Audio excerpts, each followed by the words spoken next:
मध्य प्रदेश की राजधानी भोपाल से लेकर देश की राजधानी दिल्ली तक मीनाक्षी नटराजन के नामांकन रद्द होने का मामला अब एक बड़े राजनीतिक संग्राम में बदल गया है। मध्य प्रदेश में राज्यसभा चुनाव को लेकर शुरू हुआ ये विवाद अब राष्ट्रीय राजनीति का मुद्दा बन गया है।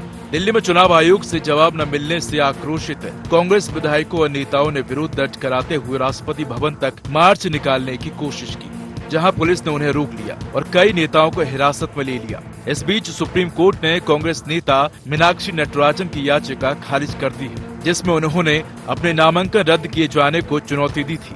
सुप्रीम कोर्ट ने साफ कहा है कि चुनावी प्रक्रिया में सीधे हस्तक्षेप नहीं किया जा सकता और ऐसे मामलों में उम्मीदवारों को चुनाव के बाद हाई कोर्ट में याचिका दाखिल करने का अधिकार है। इस पूरे घटनाक्रम के बाद कांग्रेस ने इसे लोकतंत्र पर हमला बताते हुए भाजपा पर गंभीर आरोप लगाए हैं, जबकि भाजपा ने इसे पूरी तरह तकनीकी और कानूनी प्रक्रिया का हिस्सा बताया।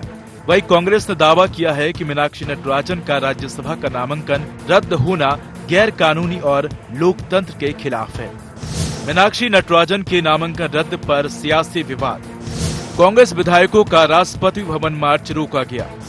कांग्रेस विधायकों समेत कई नेता हिरासत में लिए गए। सुप्रीम कोर्ट ने मीनाक्षी नटराजन की याचिका खारिज की। ये तो उनका रिजेक्शन ये इलीगल है, ये मॉरल है, एंटी डेमोक्रेटिक है। कांग्रेस पार्टी को खत्म करने के लिए, डेमोक्रेसी को खत्म करने के लिए ये साजिश रख के हर जगह वो अपने लोगों को बिठाकर रिटर्निंग ऑफिसर्स जो खास करके उनके चाहने वाले लोगों को वहां पर बिठाकर ऐसी चीजें कर रहे हैं। कहाँ पे न्याय मांगे? अरे ऊपर ले लो, न्याय नहीं मिल रहा है। अरे ऊपर ले लो, न्याय नहीं मिल रहा है। ऊपर ले लो, बेसिक तानाशाही है। 62 विधायक एक साथ मांग रहे हैं कि हमें वोट का अधिकार दो, हमारे को जेल भेज रहे हैं। ये तरीका नहीं है। उधर भाजपा ने कांग्रेस के आरोपों पर पलटवार किया। मंत्री विश्वास सारंग ने कहा कि कांग्रेस चुनाव विवाद को जानबूझकर बड़ा कर रही है। उनका कहना है कि नामांकन रद्द होना पूरी तरह तकनीकी था। भाजपा का आरोप है कि कांग्रेस लोकतांत्रिक संस्थाओं का मजाक उड़ा रही है और सुप्रीम कोर्ट के फैसले को लेकर गलत बयानबाजी कर रही है। मेरे तो समझ में नहीं आता कांग्रेस कितने चालाकी से कितने प्रकार से झूठ बोलती, कांग्रेस की प्रत्याशी भी झूठ बोलती। आप बताइए, हवाई जहाज लाए 75 सीट का और 64 सीट उनके पास पहले से थी, उसमें 25 भी नहीं बैठे। अब तुम्हारे हवाई जहाज में लोग नहीं बैठे तो हम क्या करें? तो उनके घर वालों को बिठाए। अब ये केवल बेवकूफ बनाने का तरीका है।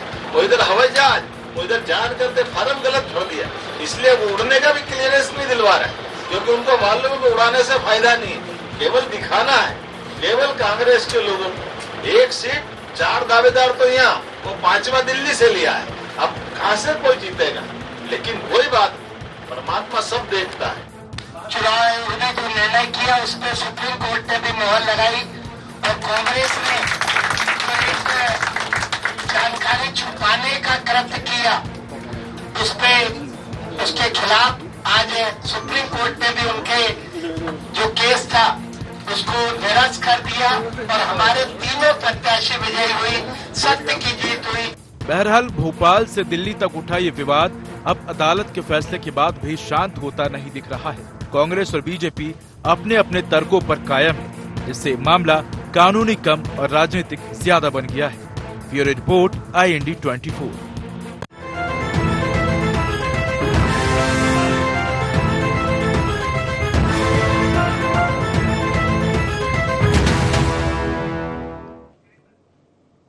नमस्कार, IND एजेंडा जश्न और प्रश्न में आप सभी का स्वागत है। मैं हूं आपके साथ दिव्यांशु जोशी। चर्चा को देंगे विस्तार, लेकिन उससे पहले एक नजर डालते हैं क्या हैं आज के एजेंडा पॉइंट्स। मीनाक्षी पर सुप्रीम कोर्ट के फैसले के क्या है मायने? क्यों सियासी संग्राम बन गया नामांकन रद्द मामला? चुनाव आयोग पर उठ रहे सवाल कितने जायज? बीजेपी क्यों बता रही इसे सत्य की जीत? तो मध्य प्रदेश की राजधानी भोपाल से लेकर के देश की राजधानी दिल्ली तक मीनाक्षी नटराजन के नामांकन रद्द होने का मामला अब एक बड़े राजनीतिक संग्राम में बदल गया है। मध्य प्रदेश में राज्यसभा चुनाव को लेकर के शुरू हुआ यह विवाद अब राष्ट्रीय राजनीति का मुद्दा बन गया है। दिल्ली में चुनाव आयोग से जवाब न मिलने से आक्रोशित कांग्रेस विधायकों और नेताओं ने विरोध दर्ज कराते हुए राष्ट्रपति भवन तक मार्च निकालने की कोशिश की, जहां पुलिस ने उन्हें रोक लिया और कई नेताओं को तो हिरासत में भी ले लिया गया। अब इसी बीच सुप्रीम कोर्ट ने कांग्रेस नेता मीनाक्षी नटराजन की याचिका खारिज भी कर दी है, जिसमें उन्होंने अपने नामांकन रद्द किए जाने को चुनौती दी थी। आज इसी विषय को लेकर के चर्चा करेंगे। कुछ खास मेहमान हमारे साथ चर्चा में शामिल हो रहे हैं, आपका परिचय करा देते हैं।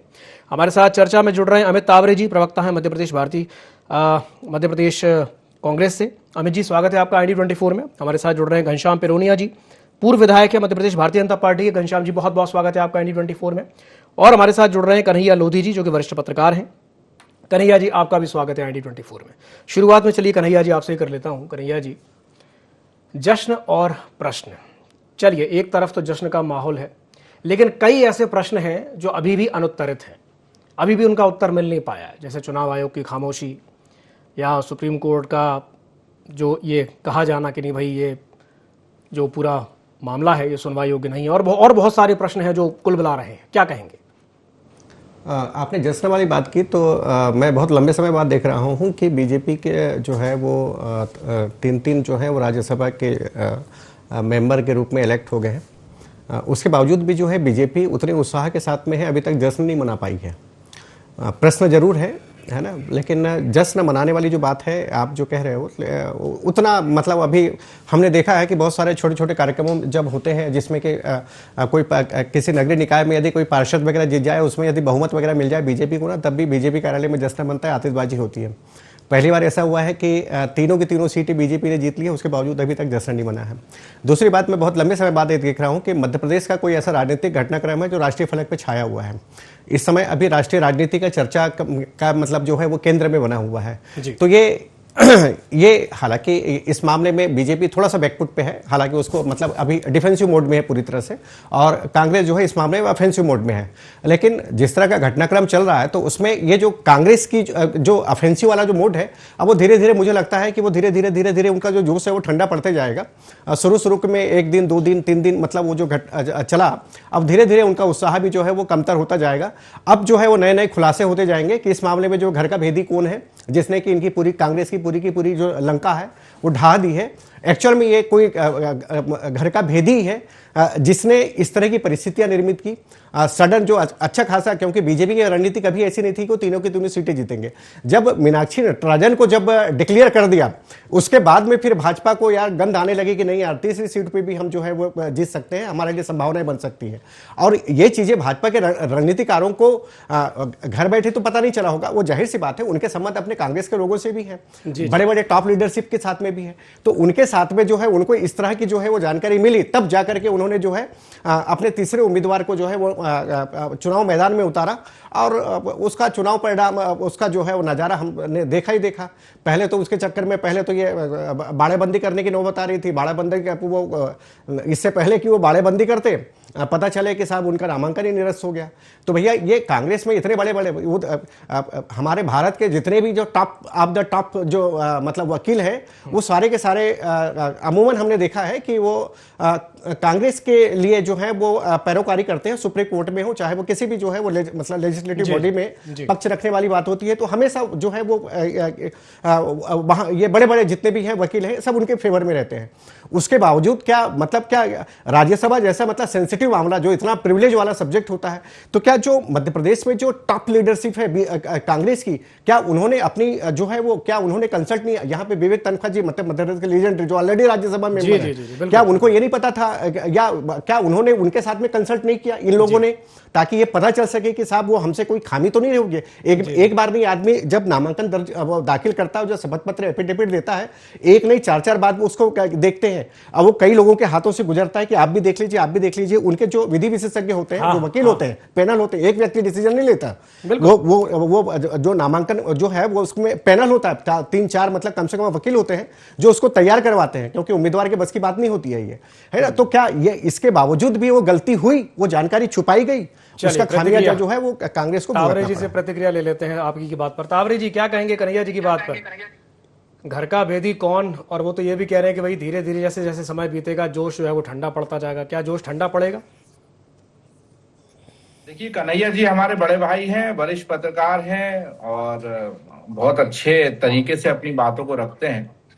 लेकिन मुझे ऐसा लगता है कि हमारे इस पैनल में यदि कोई इस चीज का विशेषज्ञ होता, अब चूंकि कन्हैया जी तो है नहीं, मैं भी नहीं हूं, आप भी नहीं है, पिरोनिया जी भी नहीं है, लेकिन एक जरूर विशेषज्ञ है जिनका नाम है भगवान दास इसरानी जी, जो कि हमारे विधानसभा के प्रमुख सचिव रहे हैं बहुत लंबे समय तक। मुझे लगता है सबसे लंबे समय तक वो विधानसभा के प्रमुख सचिव रहे हैं।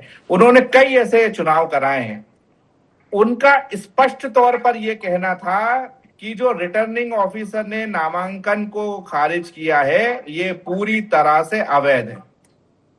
अब उसके बाद चाहे मैं कोई बात करूं, कन्हैया जी कोई बात करें या कोई और बात करे, मुझे लगता है कि चूंकि इसरानी जी ने बहुत चुनाव करे हैं, वो विशेषज्ञ है, सारी बात स्थापित हो जाती है यहाँ पर। दूसरी बात यह है कि ये जब तथाकथित अपने आप को चाणक्य कहलाने वाले लोग, जब उनकी रणनीतियां फेल होती हैं, जब वो विधायकों का खरीद फरोख्त नहीं कर पाते हैं, जब उनको लगता है कि नहीं मध्य प्रदेश में तो कांग्रेस के सारे विधायक एकजुट हैं, तब इस तरीके से बेईमानी का दूसरा रास्ता निकाला जाता है। अभी तक तो वोट चोरी की बात होती थी, अब तो ये खुल्लम खुल्ला चुनावों को लूटने की साजिशें होने लगी। मुझे एक बात बताइए, मीनाक्षी नटराजन जी में और इनके उत्तराखंड के जो प्रत्याशी हैं परिमल जी में ऐसा कौन सा अंतर है? संविधान के दो लोग यदि एक राज्यसभा का चुनाव लड़ते हैं, उनको भी वही अधिकार प्राप्त है, उनको भी वही अधिकार प्राप्त है। लेकिन वहां के कैंडिडेट को, चूंकि वो भारतीय जनता पार्टी के प्रत्याशी थे, उनको ये मौका दिया गया कि आप अपनी गलती सुधारिए। 2 दिन का मौका दिया गया और फिर उनका फॉर्म को एक्सेप्ट किया गया। क्यों? इसलिए क्योंकि वो भारतीय जनता पार्टी के समर्थित प्रत्याशी थे। और यहाँ पे हमारी बहन मीनाक्षी नटराजन जी का कसूर सिर्फ इतना था कि वो गांधीवादी आदर्शों पर चलने वाली महिला है। आज भी पूर्व सांसद होने के बाद भी, जिस जमाने में भारतीय जनता पार्टी के जो नेता साइकिलों से चलते थे, आज करोड़ों की गाड़ियों से चल रहे हैं, विशेष विमानों से चल रहे हैं। आज वो सीधी सरल मीनाक्षी नटराजन जी अभी भी ट्रेन से यात्रा करती हैं। क्या उनका ये कसूर था? पूरे देश में नारी वंदन अभियान चलाने वाली भारतीय जनता पार्टी आज ऐसी महिला की राजनीतिक हत्या कर दी है जिसको पूरा देश देख रहा है, पूरे देश की महिलाएं देख रही हैं, सारे वर्गों के लोग देख रहे हैं। सिर्फ भारत ही नहीं, पूरे देश में इस चुनाव की चर्चा है कि किस तरीके से भारतीय जनता पार्टी ने इस चुनाव को लूट लिया। अरे दम की बात तो वो होती, 56 इंच सीने वाली बात तो वो होती कि हाँ ठीक है, हम वोटिंग कराकर देखेंगे और फिर समझ में आएगा कि किसका किसमें विश्वास है। तो मैं ये मानता हूं कि पूरी तरीके से चुनावों को वो कहते हैं ना कि यदि सत्ता हमारी है, जिसकी लाठी है उसकी भैंस है। वो कहीं कोई ये शांत होने वाला मुद्दा नहीं है। ये सिर्फ मीनाक्षी नटराजन जी का मुद्दा नहीं है, ये सिर्फ कांग्रेस का मुद्दा नहीं है, क्योंकि कांग्रेस इस देश की सबसे पुरानी पार्टी है।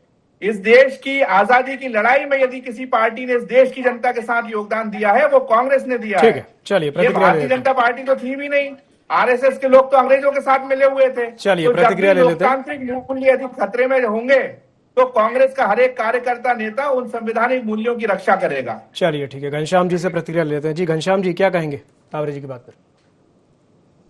तावरे जी की बातों से लग रहा था कि वो खिसियानी बिल्ली खम्मा नोचे, या दूसरी भाषा में अपन कहें तो अंगूर नहीं खा पा रहे तो अंगूर खट्टे हैं। ये उनकी बातों से परिलक्षित होता है।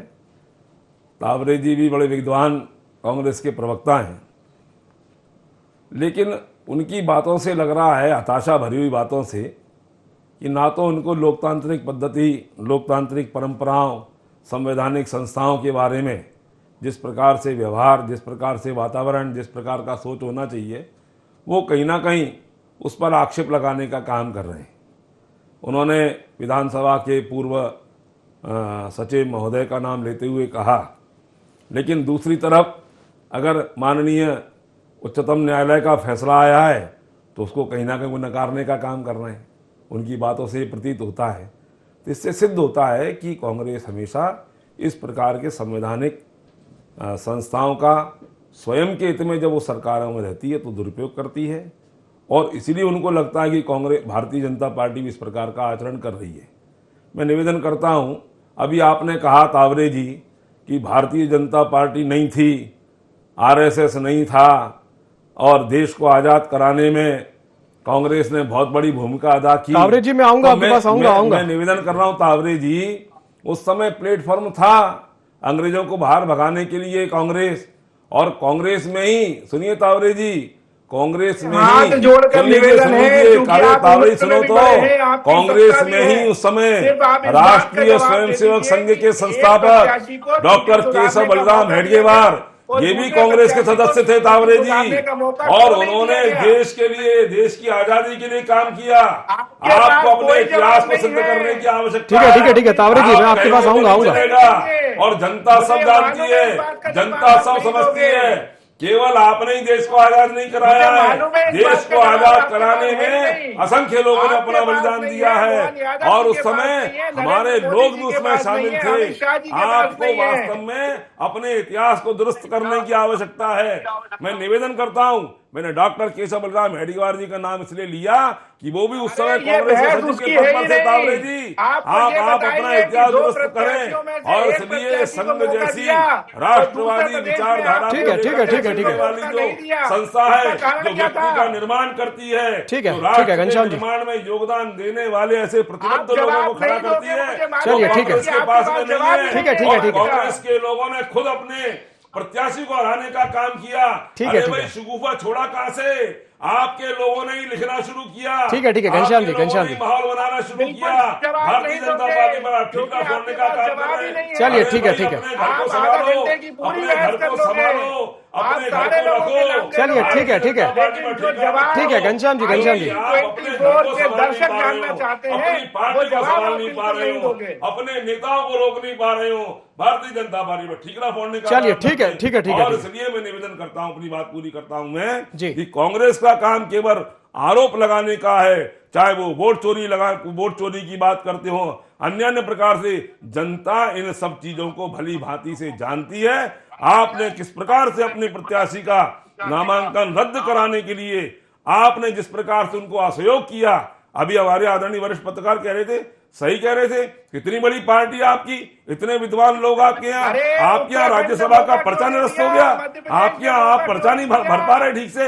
ये कहीं ना कहीं आपकी सुनियोजित चाल है। सुनियोजित चाल थी, और नटराजन जी को आपने स्वयं हराने का काम किया है। भारतीय जनता पार्टी का कोई इसमें रोल नहीं है। ठीक है। तावरे जी कुछ कहना चाह रहे थे आप जी, अब बोलिए। दिव्यांशु जी, आप बड़े अच्छे पत्रकार हैं, मेरे मित्र भी हैं, कन्हैया जी भी यहाँ पे हमारे वरिष्ठ पत्रकार बैठे हैं, बड़े भाई हैं, और IND 24 के सारे लाखों दर्शक ये जानना चाहते हैं कि उस प्रत्याशी को त्रुटि सुधारने का मौका कैसे दिया, और बहन मीनाक्षी नटराजन जी को मौका क्यों नहीं दिया गया? पूरा समय दिया गया था। ठीक है। पूरा समय दिया गया था। ठीक है, जवाब ले लेते हैं। पूरा समय दिया गया था, नियम अनुसार विधि सम्मत सारी कार्रवाइयां हुई हैं। अब आप अपना पर्चा ही ठीक नहीं कर पा रहे हैं, आप अपने साक्ष्य प्रस्तुत नहीं कर पा रहे हैं। ठीक है, दोनों से लगाने का काम कर दोनों से टिप्पणी चाहूंगा। कन्हैया जी आपसे भी चाहूंगा। जी कन्हैया जी, आपकी टिप्पणी क्या रहेगी उनके सवाल पर, तावरे जी के सवाल पर? जी अमित जी, मैं यही बात तो मैं कह रहा हूं कि आपको पता था कि यहाँ पे देखिए, सत्ताधारी दल का होने का हमेशा एक प्रिविलेज होता है। आप भी क्यों सत्ता में आना चाहते हो, या बीजेपी क्यों सत्ता में है, ये भी आप समझिए ना चीजें। ये रिटर्निंग अधिकारी का प्रिविलेज है कि वो आपको मौका दे करेक्शन करने का। वो चाहे दे सकते थे, नहीं दे सकते थे, उनका विवेक है। लेकिन आपको पता था कि हमको इस तरह की यदि परिस्थिति है तो उसके लिए आपको ऐसी खामी करना ही क्यों? आपको पता था। अभी लेटेस्ट मामला 2025 में, कोई पुरानी बात नहीं थी कि 10-15 साल या 20 साल पुरानी बात हो, नोटिस का मामला कि हमें याद ही नहीं रहा साहब। इस मामले में बाकायदा पत्राचार हुआ है, नोटिस इश्यू हुए हैं तेलंगाना के कोर्ट से, बाकायदा मीनाक्षी जी ने बाकायदा रिप्लाई किया है, और ये कोई अभी रिसेंट किया है, 2025 में ही किया हुआ है। और वो क्रिमिनल सब्जेक्ट था, जो मामला वहां पे कोई महिला थी जिसको लेकर के प्रताड़ना का सब्जेक्ट था, और उनको ये जो है फेवर मतलब उस जो भी बंदा था उसको उस पर कार्रवाई करने के बजाय इन्होंने शेल्टर दी। मामला फिर वो जो भी पीड़ित महिला थी वो कोर्ट में गई, कोर्ट के माध्यम से फिर मतलब जो है वो ये जो है उनको मतलब इसमें आरोपी बनाया गया, तब जाकर के फिर उनको नोटिस इशू हुआ। तो जब यह ऐसा मामला था, ये आपराधिक प्रकरण से जुड़ा हुआ मामला था, हालांकि उनकी सीधी कोई निजी भागीदारी मतलब संलिप्तता नहीं थी मीनाक्षी जी की, लेकिन ये तकनीकी रूप से इस तरह के मामलों को लेकर के नोटिस जारी हुआ, ये तो आप भी जानते हो ना। तो हमें तो पता था ना, आप लोगों को, ये जितने भी कांग्रेस के जो रणनीतिकार, मेरे को तकलीफ इसी बात की है कि कांग्रेस के रणनीति जो कार हैं उनको क्या ये पता नहीं था कि इस तरह की स्थिति बन सकती है? क्या नोटिस को कोड नहीं करना चाहिए वहां पे? फॉर्म 16 में क्या उस चीज को कोड नहीं करना चाहिए था? ठीक है, गलती वहां पे हुई है। तकनीकी रूप से मैं ये कहता हूं, देखो मॉरल ग्राउंड ऑफ व्यू पे रिटर्निंग अधिकारी के पास में प्रिविलेज था कि आपको ये करेक्शन करने का मौका देना चाहिए, वो बिल्कुल दिया जाता है, वो ऐसा है, बिल्कुल है। अब मौका नहीं मिला आपको, ये उनका विवेक है, उन्होंने ऐसा किया। बाद में आप लोग सुप्रीम कोर्ट का गए, सुप्रीम कोर्ट में अंततोगत्वा यही वाली बात है नहीं कि भैया आप जाइए, मतलब ये है कि आपकी रिट याचिका पे जो सुनवाई नहीं हुई उसको निरस्त कर दी, आपको कहा कि आप चुनाव याचिका लगाइए। तो यही सब चीजें हैं ना, ये तकनीकी रूप से हम लोग कहीं ना कहीं उलझ जाते हैं ना। ठीक है जी, तावरे जी बोलिए। देखिए, लोकतंत्र के चौथे स्तंभ होने के नाते विपक्ष के ऊपर सारे आरोप लगा दिए, बिल्कुल हम सहर्ष स्वीकार करते हैं। लेकिन हम ये उम्मीद कर रहे थे कि कन्हैया जी ये बोलते कि नहीं, वहां पे रिटर्निंग ऑफिसर ने, भारतीय जनता पार्टी ने गलत किया है, यहां भी मौका देना चाहिए था। दूसरी बात ये है, 2022 का ये मामला है जब बहन मीनाक्षी नटराजन जी तेलंगाना की प्रभारी थी। अब चूंकि वहां की एक महिला ने कोई शिकायत किसी के लिए कार्रवाई के लिए प्रदेश कांग्रेस अध्यक्ष को दी, अब वहां पे कुछ लंबा समय हो गया, कोई कार्रवाई नहीं हुई। अब वो महिला कोर्ट चली गई। अब चूंकि तेलंगाना की वो प्रदेश की प्रभारी थी, तेलंगाना की ना वो निवासी, ना कोई वो परमानेंट प्रभारी, ना कोई भी आपराधिक कोई एफआईआर दर्ज हुई। ये भारत के इतिहास में ऐसा पहली बार हुआ है कि कोई एफआईआर दर्ज नहीं है, सिर्फ एक नोटिस है। वो आपने, आपके रिटर्निंग ऑफिसर ने उसको 2 साल की सजा मान ली और आपने एक महिला की राजनीतिक हत्या कर दी।